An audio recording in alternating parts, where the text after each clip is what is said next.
Professor Generoso at sekretary mo si Curly. Oh, bakit? Kasi nabalitaan namin yung research mo at saka quest mo. Pwede ka ba namin makausap? Sana? Ba't naman kayo bigla nagka-interes na sumama kung saan man ako pupunta? Di bali pa to si Ginny at si Girlie. Dahil field nila to eh. Pero kayo,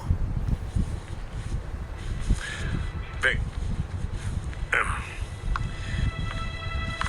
mahal ka namin.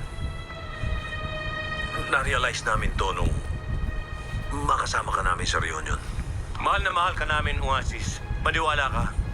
At gusto ka pa naming lalong mahalin.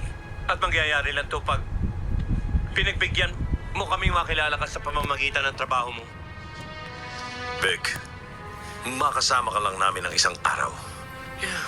Sa hirap at dusa. Sa mga bulubundukin. At sa mga dagat-dagatan. Ay, masaya na kami. Pagpatawad mo, minahal ka namin agad, Oasis. touch naman ako sa inyo. Pero hindi pwede. Mahihirapan kayo eh.